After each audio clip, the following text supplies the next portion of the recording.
नमस्कार, स्वागत है आपका हमारी खास पेशकश निवेश के रामबाण में। आज हम लोग चर्चा करते हुए दिख रहे हैं श्री रामदेव और अग्रवाल साहब से। आप बहुत ही जाने माने स्टॉक पिकर हैं और लगभग 4 दशक से भारतीय अर्थव्यवस्था और भारतीय स्टॉक मार्केट से जुड़े हुए हैं। रामदेव जी, आपका सबसे जाना माना एक जो मल्टी बैगर रिटर्न्स दिए हैं वो था हीरो मोटर्स। लगभग 100 गुना जो आपने इनिशियल इन्वेस्टमेंट किया वो आपको बनता हुआ दिखा। अब हम लोग एक बहुत तब्दीली देख रहे हैं टू व्हीलर्स की लैंडस्केप्स में। इलेक्ट्रिक व्हीकल्स का टाइम आता हुआ दिख रहा है। क्या ऐसा हो सकता है कि जो एग्जिस्टिंग कंपनीज हैं वो आपको धूमिल होती हुई दिखें और नए लोग अब टू व्हीलर इंडस्ट्रीज के नए बादशाह बने? दोनों होगा।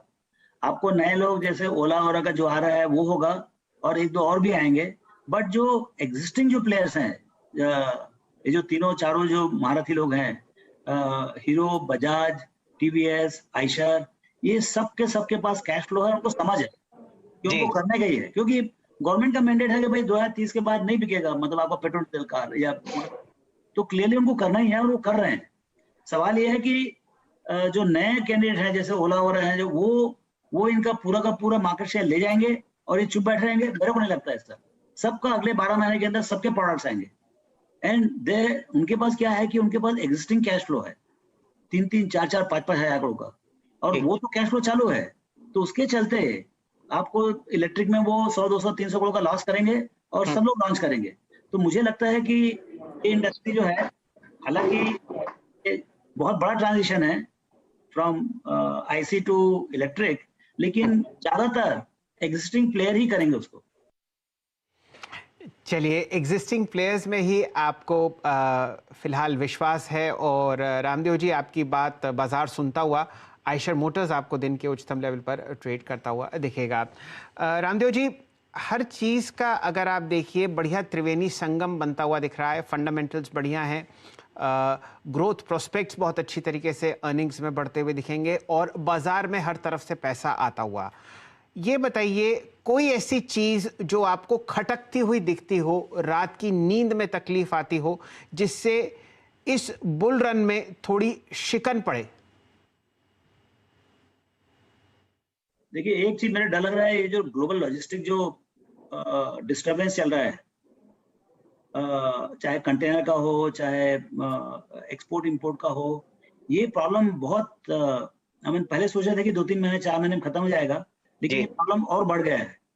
तो इससे कुछ कंपनीज को फायदा भी हो रहा है, लेकिन ज्यादातर इससे इन्फ्लेशनरी प्रेशर पूरे विश्वव्यापी हो सकता है। तो वो एक तरीके से जो अभी जो लो कॉस्ट ऑफ मनी है, जो सेंट्रल बैंक के हाथ जो है मतलब खुले हुए हैं, वो उनको शायद जल्दी ना खींचना पड़े, क्योंकि ये प्रॉब्लम बहुत सीरियस है।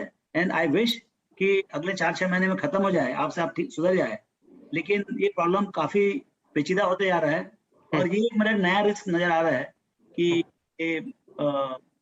ऐसा कुछ प्रॉब्लम हो सकता है इसके कारण से टू द मार्केट। ऐसा जी, मतलब एक ऐसा लग रहा है। बाकी देखिए, बाजार में 5-10%, 15% इतने बढ़े हुए मार्केट में, देखिए पिछले 12 महीने में, 15 महीने में 100% से ऊपर मार्केट बढ़ गया है जी।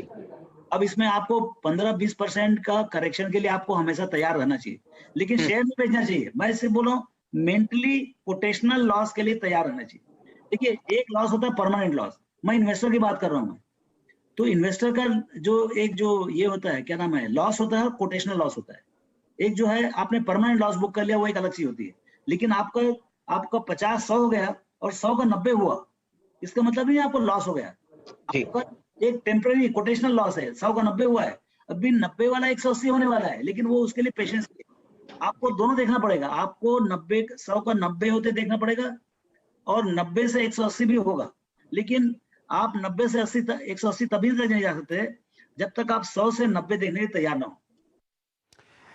चलिए, रामदेव जी, समय का थोड़ा अभाव है, लेकिन एक प्रश्न बहुत ही ज़रूरी है। हम लोगों ने पिछले 18 महीने में 2 साल में करोड़ों नए मिलेनियल्स को बाज़ार में अपने साथ जुड़ते हुए देखा। आप पिछले 4 दशक से बाज़ार में जुड़े हुए हैं, 25 साल मुझे भी हो गए, लेकिन राय आप ही से लेते हैं। कौन से 3 ऐसे रामबाण आप सजेस्ट करेंगे कि हमारे नए निवेशक ट्रेडर्स और इन्वेस्टर्स फॉलो करें ताकि उनका अबव एवरेज रिटर्न आता हुआ दिखे? देखिए, एक सबसे बड़ी बात क्या है कि जो जो मासेस होती हैं, I am not talking about exceptionals, but masses जो होती हैं, ये लोग मार्केट रिटर्न भी नहीं कमाते हैं। जो 15%, देखिए आप बैंक में जाएंगे तो कितना मिलेगा, 5-6% मिलेगा, बहुत में बहुत। लेकिन आपको 15% बाजार दे रही है, वो तो आप कमा लें। तो वो कैसे कमाए, उसके लिए बहुत बहुत सीधा तरीका, आपको ज्यादा दिमाग लगाने का काम नहीं है। आप जो है म्यूचुअल फंड्स खरीदें, वेल मैनेज म्यूचुअल फंड्स खरीदें, और यदि मान लो आपको नहीं मालूम कौन सा अच्छा म्यूचुअल फंड है, तो एटलीस्ट ईटीएफ खरीदें, आप इंडेक्स ईटीएफ खरीदें, ताकि आपको बहुत कम पैसे में, 5-10 पैसे में आपको से सेंसेक्स का निफ्टी का ईटीएफ मिल जाएगा, और वो आपको पूरा बाजार का रिटर्न दे देगा यहाँ से वहां तक। तो वो एक सबसे बड़ा तरीका है कि भाई आप सबसे पहले बाजार में आप घुसें पहले। अच्छा, दूसरा ये है, आप ये समझिए कि आप इन्वेस्टर हैं कि स्पेक्युलेटर है। देखिए, कोई चीज खराब नहीं है, लेकिन स्पेक्युलेशन में जीतना बहुत मुश्किल है और इन्वेस्टमेंट में हारना बहुत मुश्किल है। एक ख्याल रखिए आप। क्या बात?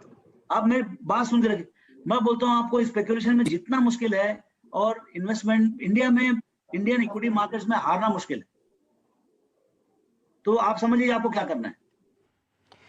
चलिए, सबसे बढ़िया लाइन आपको इस इंटरव्यू की आती हुई दिख रही है रामदेव जी की तरफ से कि पहले आप डिसाइड कीजिए कि आप स्पेक्युलेटर हैं या इन्वेस्टर हैं।